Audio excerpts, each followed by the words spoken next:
Raider Nation, what's going on? It's Mitchell Renz, your host of the Raiders Report. And coming up on today's show, we got the top 10 biggest storylines after Raiders minicamp to follow this offseason. Let's face it, I don't know about y'all, but now I'm in this little bit of a period where it's like, you got 5 weeks until training camp, kind of sitting around waiting for it, but there's still so many questions that I have, and I figured a lot of questions that the nation has. So the storylines that you're going to see are just like the 10 biggest questions that I have right now that I would like to have answered by training camp. If you don't know what this Raiders offseason looks like, we had 10 OTA practices, 2 minicamp practices this offseason. Antonio Pierce decided to cancel or reward, if you will, the Raiders players on that final day.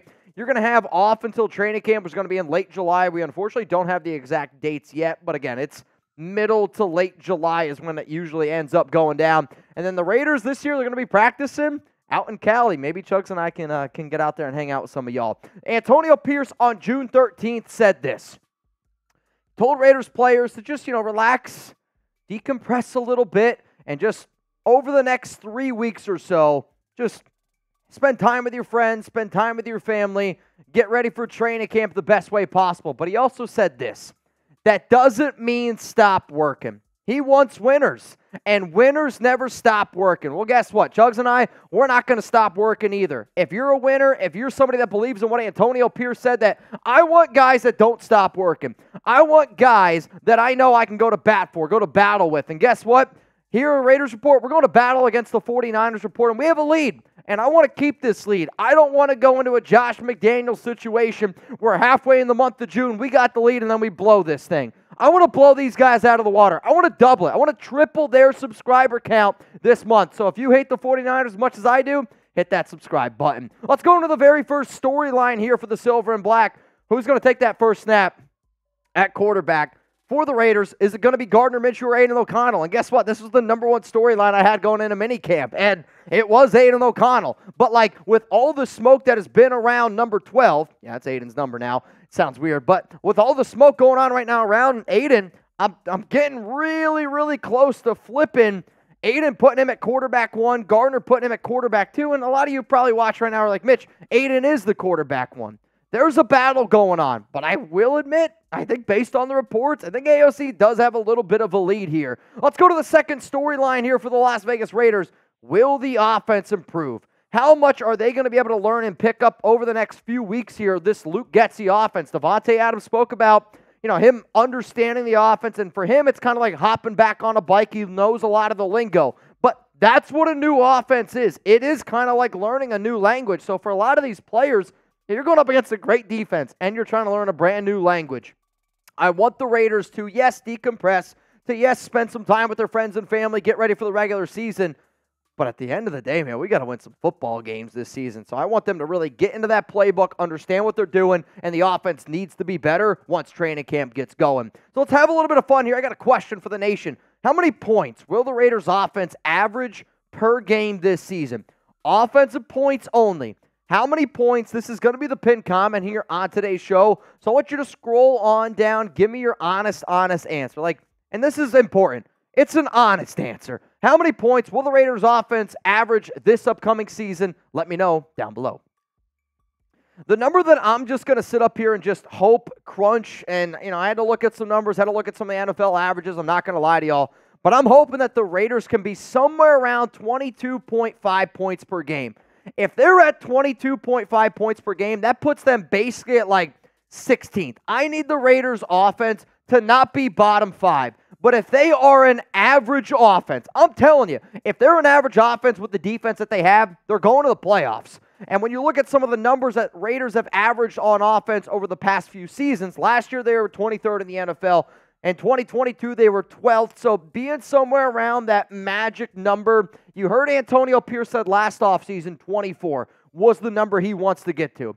If the Raiders get to 24 points per game, they're going to win 11 games this upcoming season. You can book that one. Let's go to storyline number 3. The Raiders defense dominated at minicamp. Will that continue at training camp? To me, the only way the Raiders are legitimately going to make the playoffs this season is if their defense is top 5, top 3 type of pedigree, led by Maxx Crosby, led by Christian Wilkins. But the defense was good, right?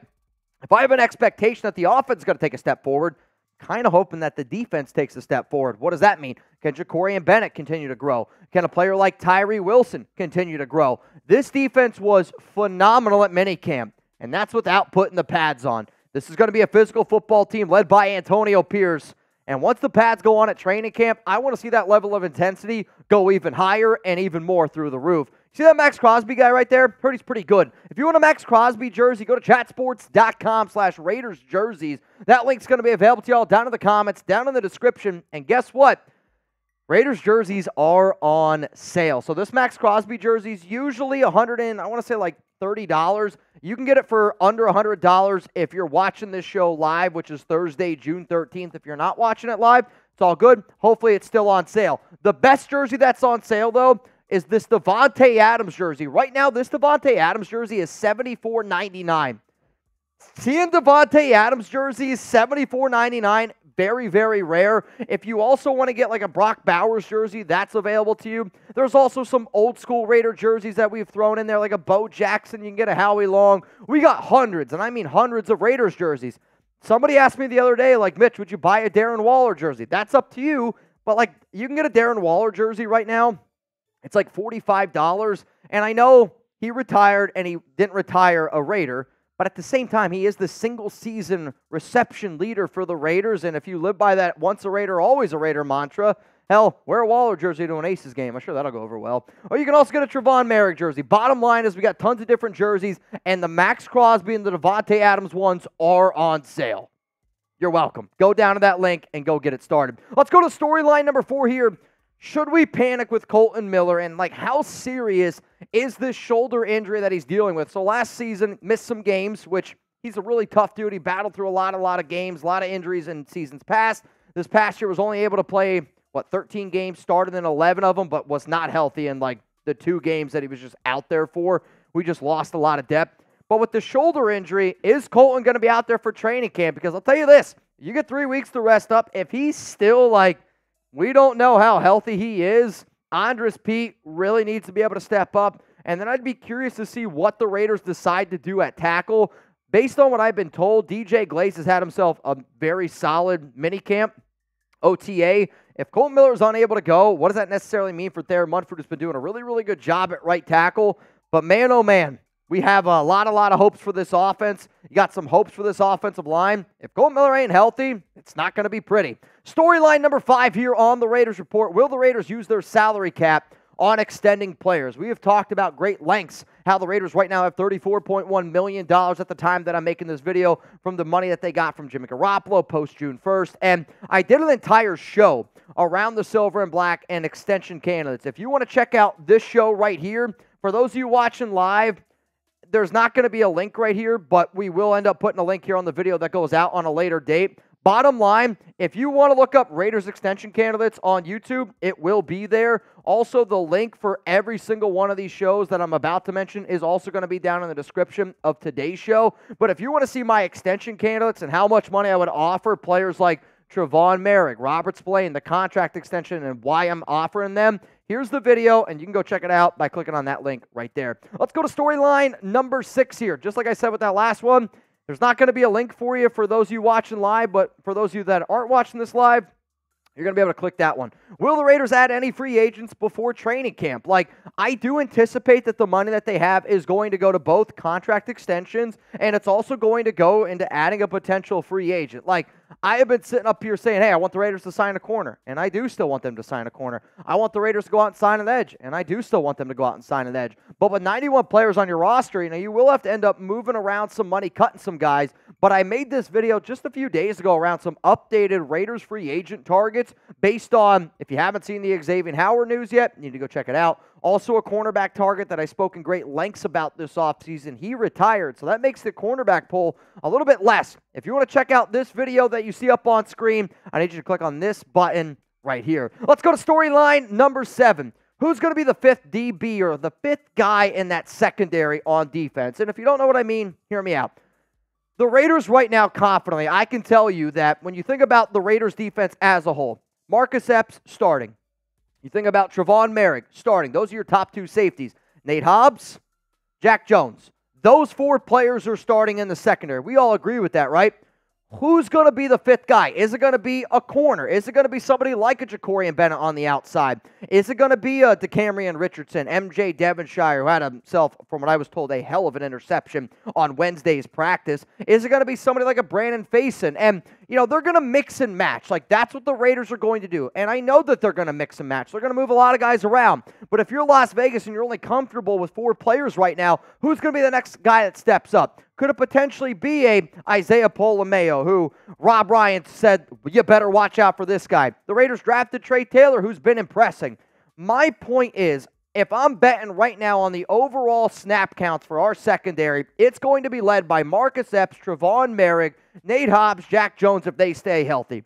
Who's going to be that fifth guy to step up? I want to know that answer by training camp. Let's go to storyline number 8. What will the Raiders' running back room look like for fantasy football purposes? I am a fantasy football guy through and through, and I've been doing fantasy since 2006 in my family league. Heck, I posted on social media before our entire family rankings, and I know not everybody believes me, but I didn't grow up a fan of any football team, only fantasy football. So when I think about running backs, especially our running back room, I think about fantasy. And hell, I've had multiple people like the fantasy footballers, fantasy pros. I got a lot of friends in those companies that are like, Mitch, what is this running back situation going to look like? If I'm in a standard league, the only back that I'm looking at is Zamir White because he is going to get some touches, but I don't think his upside is nearly as high as what some people think. Alexander Madison wouldn't touch him with a 10-foot pole for fantasy. The running back that needs to be considered is Dylan Laube. He continued to impress at minicamp. He impressed at rookie minicamp. He impressed at OTAs. Lot of smoke around the Raiders running back who they drafted in the 6th round out of New Hampshire. So let's play a game here because you can obviously pick up more yards through the air. And Zamir White's not the best pass-catching running back. Dylan Laube is a better pass-catching back than Zamir White right now. It's not a hot take. Most yards in 2024 overall when you combined rushing and receiving for the Silver and Black this upcoming season. If you think it's going to be Zeus, type 3. If you think it's going to be Madison, type 22. If you think it's going to be the rookie Laube, I want you to type 23 down below. For my answer on most yards in 2024, I am going to go with Zamir White. And I want to be able to sit up here and say it's going to be Dylan Laube. I think that he is the sleeper. Like, if you told me who's the surprising back that leads the Raiders in total yards, I will say Laube. But I just see the amount of touches that Zamir White is going to get, and I'm hoping that the Raiders are winning more than losing, and in winning situations, Zeus is going to be out there. If the Raiders are losing, then it's going to be Laube. So because of that, I will type 3 down below for Zamir. Storyline number 9.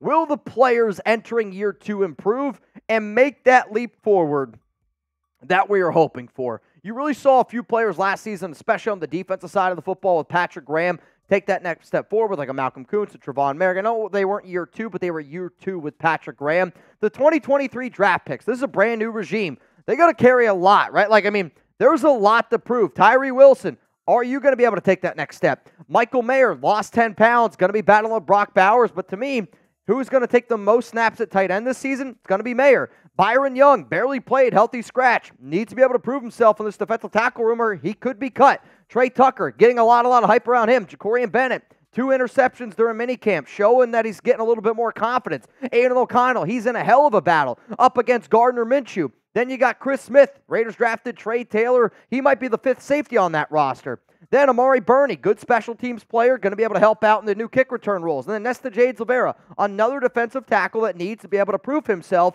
But with the amount of attention that the Raiders rookies this year have gotten, we cannot forget about the rookies, the 9 rookies that the Raiders drafted last offseason, which kind of brings me to my final storyline here. The rookies, based on all reports, were awesome at minicamp. Like, from top to bottom, based on the reports that I got, based on the things that were reported out there, the Raiders rookies did a hell of a job. And that's a really good and inspiring thing to hear where, I'm telling you, the notes I got were all very, very, very good. Brock Bowers is the real deal. Then you look at a guy like Jackson Powers-Johnson showing that he's got that intelligence. DJ Glaze is out there competing on the right side, going up against a guy like Maxx Crosby all the time. MJ Devonshire showing his athletic ability. DeCamerion Richardson showing his athletic ability. Tommy Eichenberg making some really, really key plays out there. Then you got a guy like Trey Taylor, Dylan Laube. Absolutely love the overall depth and what this team is bringing to the Silver and Black.